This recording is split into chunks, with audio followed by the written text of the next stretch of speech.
Here, you're just trash. He shoved his phone in her face. On the screen was a live video feed. It was dark, the back of a van. Maya's 6-year-old twins, Leo and Mia, were huddled together, looking terrified. Maya screamed, a raw sound that ripped her throat. "Don't hurt them, please, Brad. They're babies." "Then sign over the company," Brad said coldly, "or the driver doesn't stop." Maya's world dissolved into terror. She had billions in the bank, but she couldn't buy her children's safety. She was about to beg to sign anything when the private elevator dinged. The doors slid open. A man stepped out. He wore a leather jacket and carried an air of absolute lethal danger. It was Luca. Brad spun around. "Who are you? Get out!" Luca didn't even look at Brad. His dark eyes were fixed on Maya, crumpled on the floor in her maid costume. Then Luca held up his other hand. He was dragging a man by the collar, the driver of the van. And behind Luca, peering around his legs, were Leo and Mia, unharmed and holding giant lollipops. Luca's voice was quiet, but it filled the room with terrifying ice. "You made a mistake, Brad. You don't touch the family." 3 weeks earlier, Maya thought she was the one in control. Maya was the CEO of Horizon Tech. She lived her life behind reinforced glass and non-disclosure agreements. She wore $5,000 suits like armor because she believed a painful truth.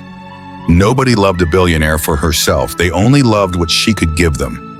When her fiancé, Brad, started acting distant, her paranoid CEO brain took over. She told herself it was just due diligence to check up on him. She needed to know if he was stealing corporate secrets. But the secrets she wouldn't admit to herself? She needed to know if he really loved her or just her bank account. So she created Annie.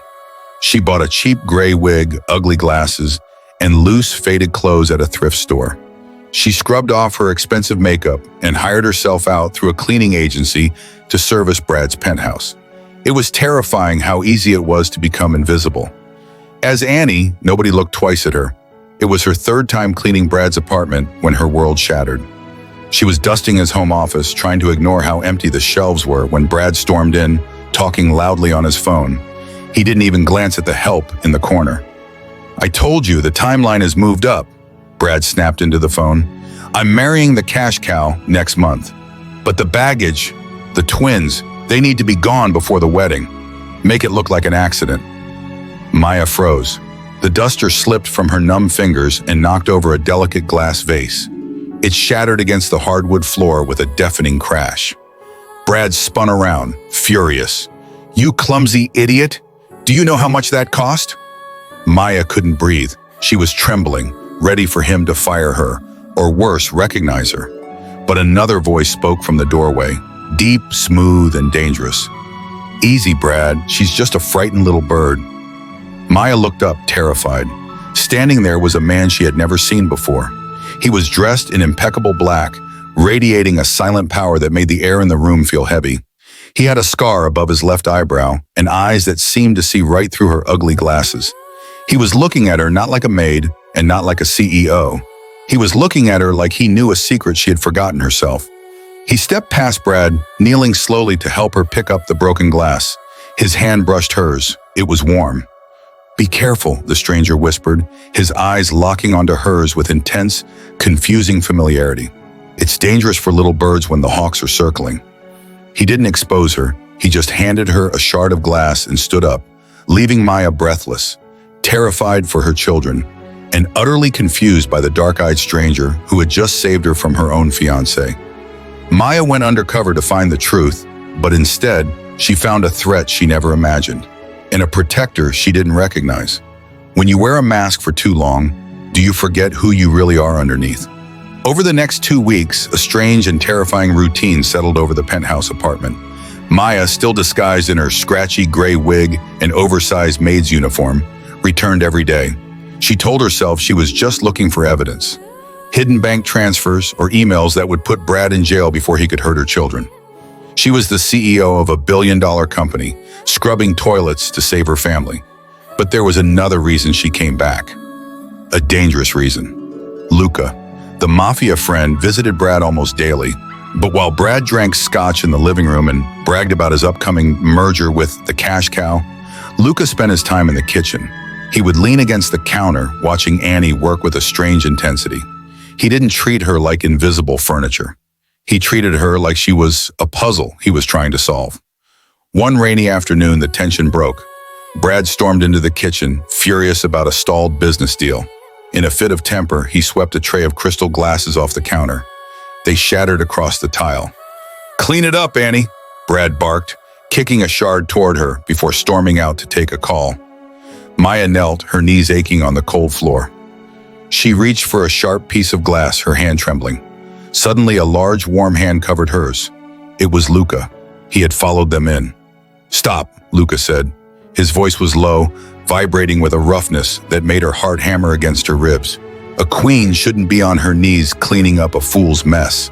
Maya froze. She tried to pull her hand away, keeping her head down. "I'm just a maid, sir." "No," Luca said. He didn't let go. "You're a lot of things, Maya, but you're not a maid, and you're not a stranger."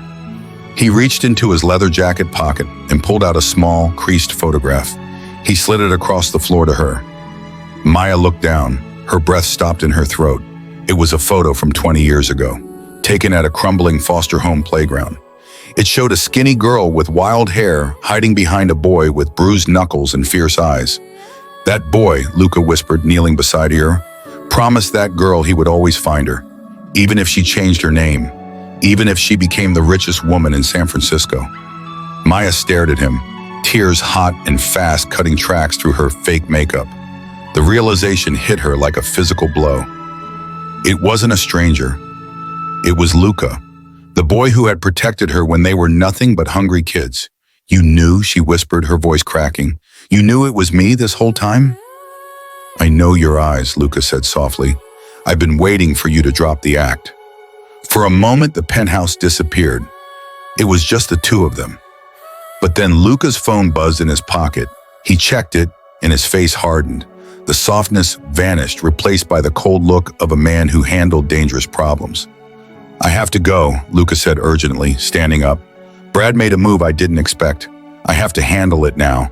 Stay here, Maya. Don't let him know you're you. Just wait for me."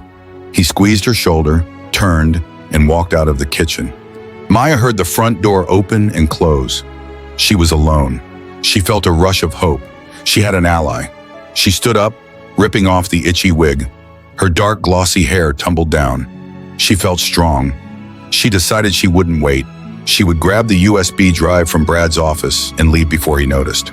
She turned to walk out of the kitchen and froze. Brad was standing in the doorway. He wasn't looking at his phone. He was looking at the baby monitor receiver in his hand. The transmitter was sitting on the kitchen counter, blinking red. He had heard everything, every whisper, every confession. "So," Brad said, his voice dripping with venom, "the maid is the mistress, and the gangster is the boyfriend. Isn't that sweet?" "Brad, let me pass," Maya said, standing tall, her CEO voice returning. "Pass?" Brad laughed, a cold, sharp sound. He locked the deadbolt on the front door. "You don't get to leave, Maya. You don't get to win. Luca left to save your assets, but he left you unprotected." He lunged at her. Maya tried to fight, but he was desperate and violent. He grabbed her by her uniform and threw her to the floor. Her head hit the marble. The world spun, and this is exactly where we started. The past has caught up to the present. The trap has snapped shut. The cheap polyester of the Maid uniform felt like a chokehold. Maya was on her knees on the cold marble floor. She looked up at Brad.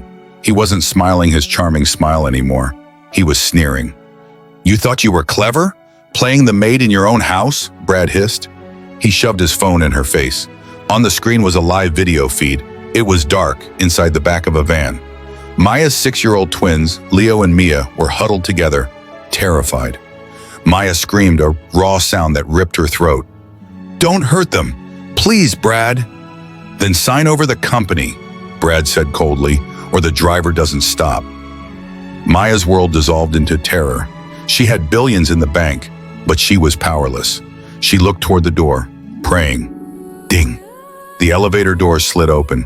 Luca stepped out. He wasn't out of breath, but his knuckles were bloody. Brad spun around. "Who are you? Get out!" Luca didn't look at Brad. His dark eyes were fixed on Maya. He held up his hand, dragging a man by the collar, the van driver. And behind Luca, safe and holding lollipops, were Maya's twins.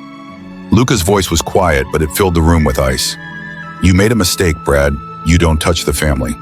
The room was silent, except for the heavy breathing of the men. We are back in that frozen moment. Luca stood by the elevator, radiating a terrifying calm with the saved children behind him. Brad was cornered, but his arrogance wasn't dead yet.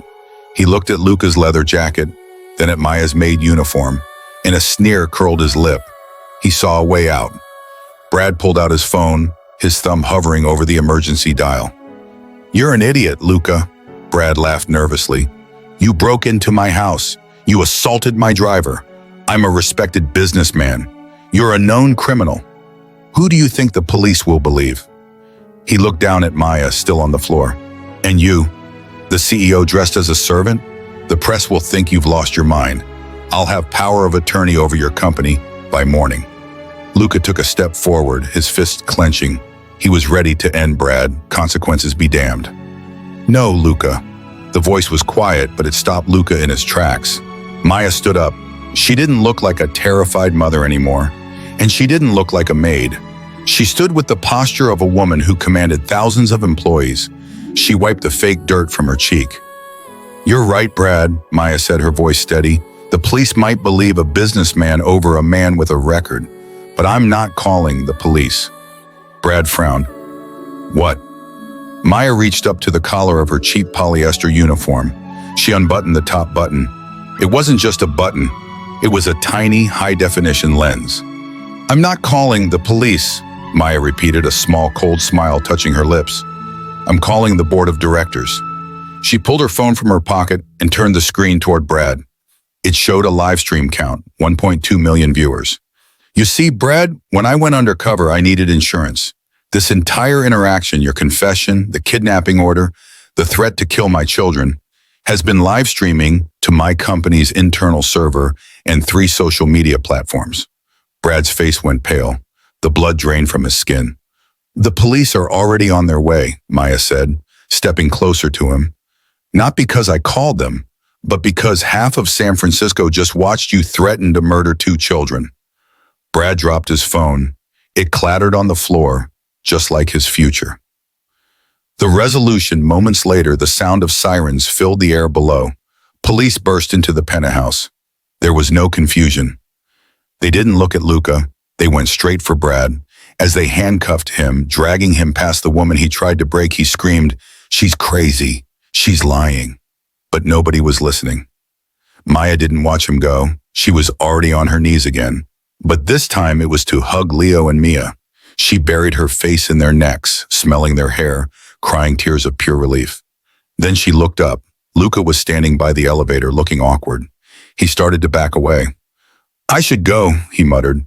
The cops won't want to see me here. It's bad for your image, Maya. He turned to leave, accepting his role as the shadow, the secret protector. Luca, wait. Maya stood up. She walked across the room and took his hand. His knuckles were bruised from saving her family. I spent my whole life terrified that people only wanted me for the image, Maya said, her voice breaking. I hid behind money. I hid behind a mask. But you saw me when I was nothing. I always saw you, Luca said. Then stop hiding, she whispered. 1 month later, the flashbulbs were blinding. It was the annual Horizon Tech Charity Gala, the most exclusive event in the city. The limousine door opened. Maya stepped out. She wasn't wearing a maid's uniform. She was wearing a stunning gold gown that looked like armor made of light. The reporters shouted questions. Maya, is it true? Are you dating him? Maya turned back to the car and held out her hand. Luca stepped out. He wasn't wearing a tuxedo. He was wearing a dark suit with no tie, and he still looked dangerous. But he took her hand and held it tight. Maya looked at the cameras, raised her chin, and smiled. A real smile, not a CEO mask. Gentlemen, she said to the press, I'd like you to meet the man who saved my world. Maya thought she needed to become someone else to find the truth. She thought she had to test love to believe in it. But in the end, the test wasn't for Brad, it was for her.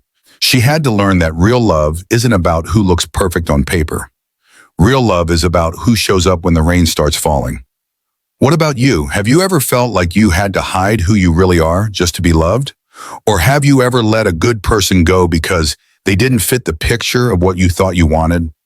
Maybe it's time to stop looking at the image and start looking at the heart. If this story touched you, subscribe for more.